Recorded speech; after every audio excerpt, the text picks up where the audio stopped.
it gave me a lot of satisfaction to know that kids could count on me. And it's a little worrisome, but it's a drill, so in the back of your mind that really nothing's going to happen. The one time in all my years of teaching, the one thing I forgot to do was lock my door, because you have to you have a whole list of things. You have to put a piece of paper in the window and close the blinds in your window, and you have to lock your door, and I had forgotten to lock my door. And so when they come and they open every single door, they could open my door. And it Was this for a shooting drill? Yeah, it was a shooting drill.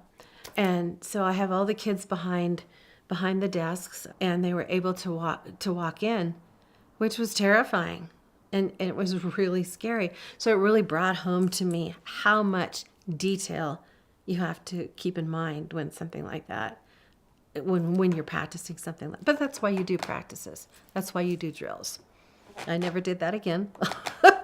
Obviously, I learned my lesson.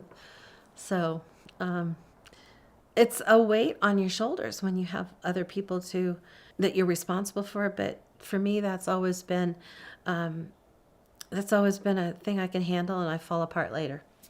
Just because I think the stress and the adrenaline, and you're doing the right thing. And like I found my father when he was having his heart attack, and I started 911 and I started CPR, called 911, and he went off to the hospital. He passed away not long after that, but I fell apart afterwards. But in an emergency, I'd been so well trained from my upbringing that you do what's necessary, and you don't let the emotions crowd in on you if possible.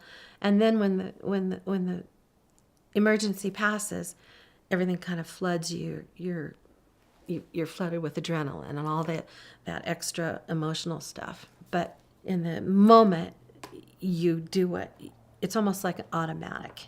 You automatically fall back on that training that you had.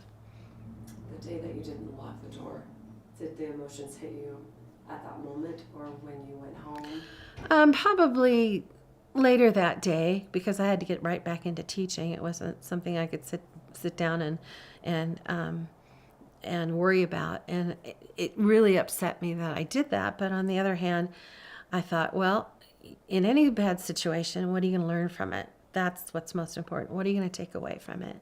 And what I took away from it is that you got to go down that checklist in your mind, or whatever's on the wall, and you have to make sure you've done every single thing.